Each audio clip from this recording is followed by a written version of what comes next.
자, 안녕하세요. 나와 단도이사입니다. 자, 제가 영락제가 이방원이라고 했잖아요. 그거 인터넷에 좀 살펴보면은 확인할 수가 있어요.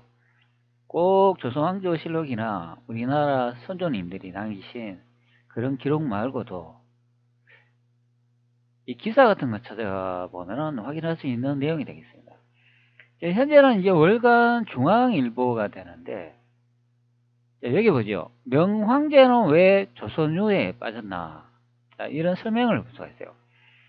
이 기사가 2017년도 4월 25일쯤에 올라온 내용이 됩니다. 자, 영락제 공헌비는 권씨에 대한 직관 사랑 이야기. 이제 당시 명예황궁은 문제기부터 침실, 수발까지 조선 사람들로 가득 차 있었다. 자, 이런 내용을 볼 수가 있어요. 자, 여기 제가 이 공헌비에 대해서 앞전 영상으로 제가 설명을 드렸잖아요. 이분이 영락자의 후첩이 되는데 이게 권씨가 되겠습니다. 조선에서 궁녀를 바쳤다는 그런 말을 많이 해요. 그게 바로 여기에 있는 이 후궁이 되겠습니다. 그런데 특이할 만한 내용은 당시 명황궁의 문지기로부터 침실, 수발까지 조선 사람들로 가득 차 있었다, 이렇게 설명을 합니다. 자, 여러분, 이 내용이 좀 이상하지 않나요? 자, 영락제가 우리 보통 중화민공화국 조상 주원장의 후손이라며 궁실이나 침실, 황궁이나 이런 데는 중화인민공화국 사람들이 있어야 되는 거예요. 그런데 이 내용으로 보면 조선 사람들이 가득 차 있었다, 이렇게 설명을 합니다. 이게 바로 여기 나와 있는 것처럼 문지기부터 침실, 수발까지 들었다고 하는 거예요. 보통은 이렇게 많이 설명을 하죠. 권현비 권씨를 검색을 하면 이렇게 많이 설명을 해주고 있어요. 명나라의 3대 황제인 영락대 주체의 후궁으로 조선이 공료 출신이다. 자, 이렇게 설명을 해주고 있어요. 자, 여기서 이 공료가 뭐냐면 이렇게 설명을 해주고 있어요. 공료는 약소국이 강대국의 조공의 하나로 여자를 바치는 것을 의미한다. 원나라 황족과 귀족들은 후궁, 궁녀, 시첩, 시비에 충당하기 위하여 고려 처녀를 자주 요구하였고, 군사들도 집단적으로 혼인하기 위하여 고려 처녀들을 많이 요구하였다. 고려시대인 1232년부터 원나라에 공녀를 많이 보내다가 명나라 홍무제가 중국, 이렇게 또 설명을 해주고 있어요. 자, 그러니까 제가 여러분한테 설명을 많이 드렸잖아요. 고려 수도가 베이징 북경이라고 했지 않습니까? 자, 그러니까 고려 시대부터 원나라 시대하고 우리가 보통 조선장이 공했다는 명나라 시대까지 계속 연결이 되는 거예요. 이거는 공요 제도는 힘이 없는 나라가 힘 있는 나라를 위해서 처녀를 바치는 제도가 아니고, 원나라 시대, 명나라 시대 거기에 귀족들, 나라를 다스리는 귀족들하고 혼인을 지내기 위해서 여인을 골라가지고 시집 보낸 이야기가 되는 거예요. 그럼 그 당시에 그 세력권들이나 그 지도층들 있지 않습니까? 왜 그 사람들하고 이 여인들이 결혼을 했느냐? 초기에 나라가 집권하게 되면은 그 당시 권력층이나 그 양반층, 그 세력층이 있지 않습니까? 그 사람들을 끌어들여 가지고 자신의 편으로 만들어야 나라가 안정되고 자신이 지위 체제가 보존된다, 그래 보면 돼요. 그래서 뭐 원나라 때나 명나라 때나 그 공여, 그때는 뭐 고려시대 여인이겠죠. 그 귀족층의 여인들을 받아들여 가지고 관료들하고 뭐 시집 장가 보냈다, 그래 보면 되는 거예요. 그게 공효제도인데 이게 격화돼 가지고 아주 나쁘게 현재 말을 하고 있어요. 전혀 그런 내용이 아닙니다, 이 공효제도는. 다시 이제 유서기사로 돌아오면 이렇게 설명을 하죠.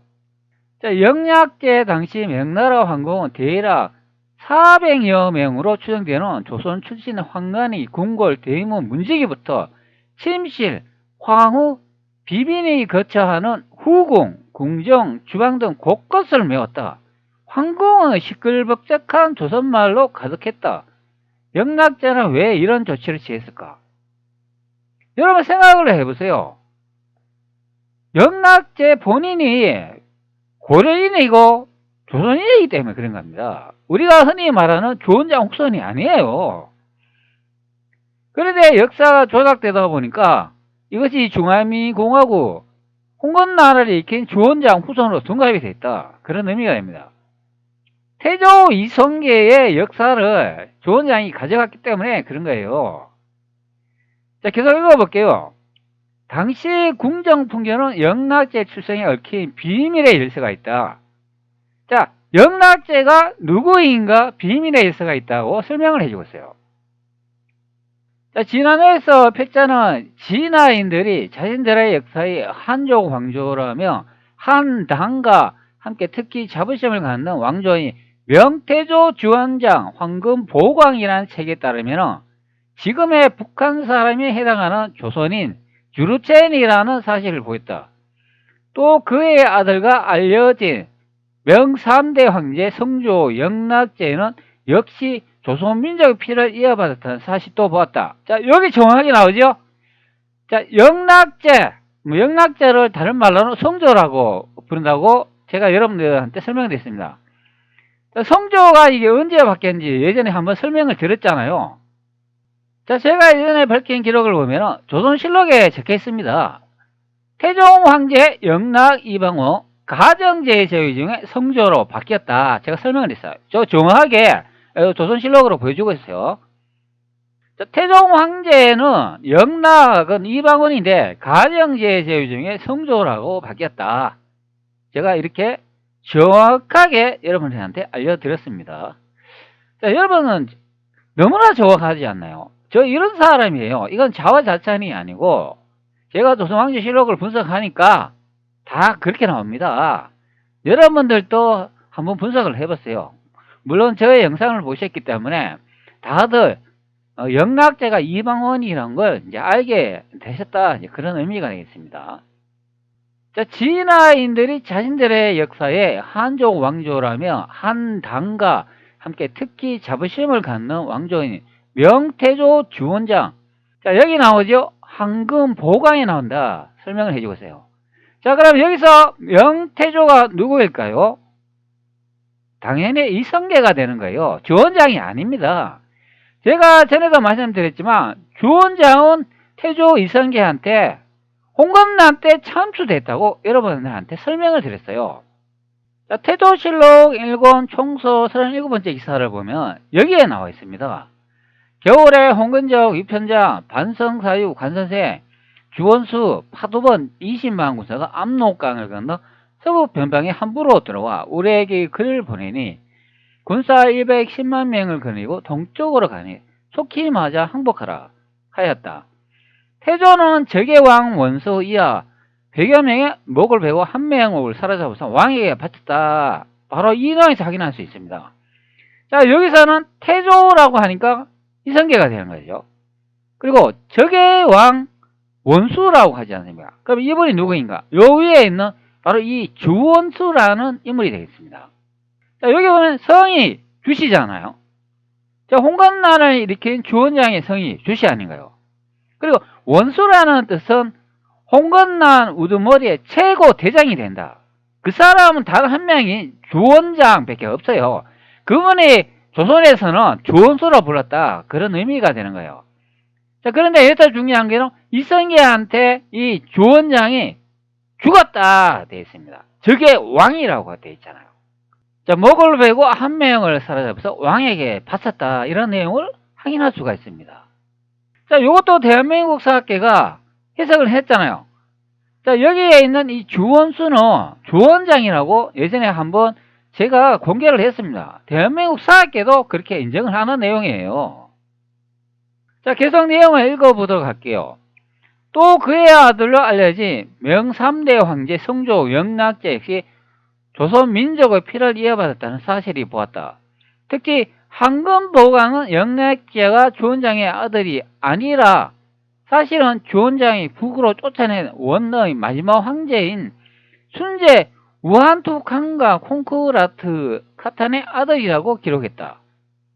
황금보강에 보면은 영락제가 주원장의 아들이 아니라고 설명을 하고 있어요. 자, 우리는 기존 사학으로 영락제가 주원장의 아들로 배우고 있지 아니라고 배우나요? 이 기록이 나와 있다고요. 황금보강에 나와 있다. 그리고 사실은 주원장이 북으로 쫓아낸 원의 마지막 황제인 순제 우한투칸 콩쿠라트의 카탄 아들이라고 기록되어 있다. 요거는 좀 다른 것 같아요. 요거는 좀 잘못된 것 같습니다. 물론 역사들이 다 조작이 되기 때문에 그렇다고 보는 거죠. 자, 몽골어로 콩쿠라트 카탄은 한자로 바꿨으면 고려 공비가 된다. 여보세요. 고려 공비라고 나와 있죠. 아, 그러면 요 위쪽에 이제 이해가 가네. 황제인 순제 우한투칸 콩쿠라트는 칸의 아들이라고 기록했다. 그러면 고려의 공비가 된다. 자, 그런 의미가 되는 거죠. 우리말로는 그 고려 시, 비로 불릴 수 있다. 콩쿠라트 카탄이 자신을 고려라고 부른 이유는 자신이 발행 왕가의 후손이라고 믿었기 때문이다. 발해의 제2대 왕가 시절 대야발의 4대 손 금행의 세 아들 중 첫째 아들이 아고레가 콩쿠라트 카탄의 손조다. 고려 공비, 고려는 바로 발해라는 말이다. 자, 칭기스칸의 5대 원순제 우한투 칸카 콩쿠라트 카탄의 아들 영락제는 명왕조의 실질적 창시자가 되었다. 자, 그러므로 명은 결국 진화인들이 믿는 바대로 한족 왕조가 아닌 우리 핏줄이 지은 왕조다. 여기까지는 진화호에서 살펴본 바와 같다. 자, 이번 화에는 우선 공료라는 말에 대해 살펴보자. 진화인들은 주원장 특히 영락제 이후 장래화된 조선 공료와 조선 황관을 조선이 보낸 공물로 본다. 자, 자신들이 힘이 커서 속국인 조선인 사람들까지 세금을 보냈다는 투로 비꼬음을 하기도 한다. 하지만 이는 사실이 아니다. 역사적으로 진실은 이와 정반대에 생각해보라. 그 큰 진화 땅에 황제를 만족시킬 여자가 하나도 없어 하필이면 수천리 떨어진 조선에서 여인을 데려다 황후로 빈비로 삼았을까? 이 기사를 쓰신 분도 많은 의문이 드나고 말을 해주고 있어요. 현재 중화인민공화국에도 엄청난 여인들이 많이 있는데 그 여인 중에 선발을 해가지고 황비나 아니면 비빈으로 삼으면 되지. 왜 하필 조선인 여인들을 황비와 빈비로 삼았는가? 그 진짜 이유는 전혀 다른 곳에 있다. 바로 명나라 황제들이 뿌리 때문이다. 조선의 공연을 사시는 명황제들이 자기네 황가의 혈통을 잇고 정통권을 공고히 하기 위해 조선의 공경대부 귀족 자제 중에서 가래 뽑아 데려온 아름다운 덕성 있는 여성들이었기 때문이다. 조선 후기의 학자인 황경원 강한집이라고 되어 있네요.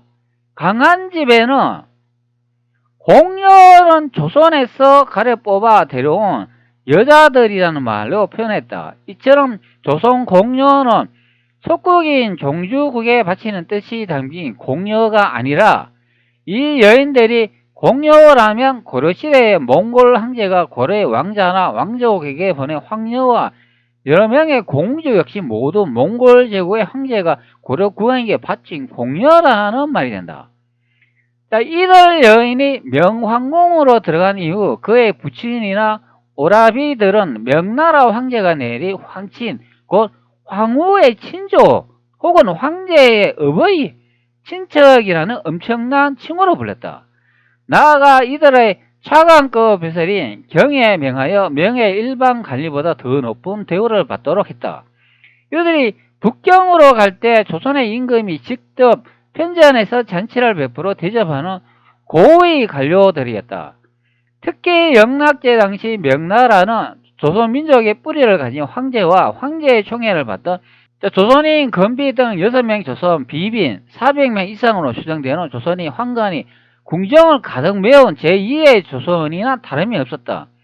황제와 황궁, 비빈 또는 이들이 부모, 형제로 고위 지역을 맡은 황직, 황관들까지 모두 조선민족계였다는 점에서 명나라는 조선민족이 다스린 나라였던 셈이다.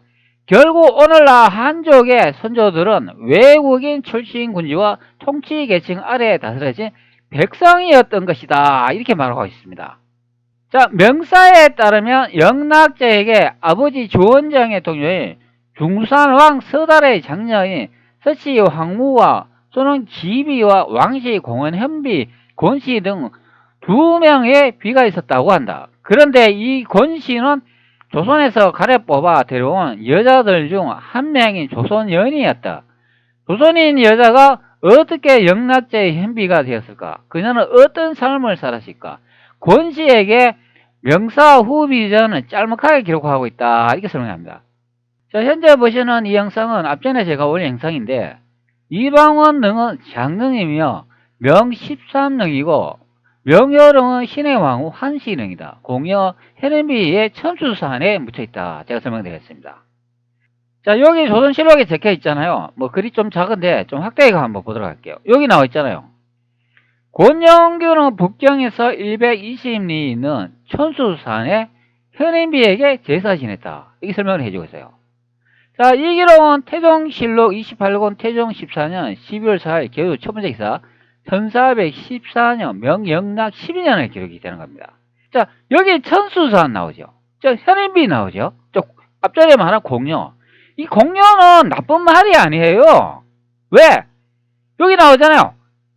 영락제가 태종이 이방원이기 때문에 공여라는 건 나쁜 뜻이 아니에요.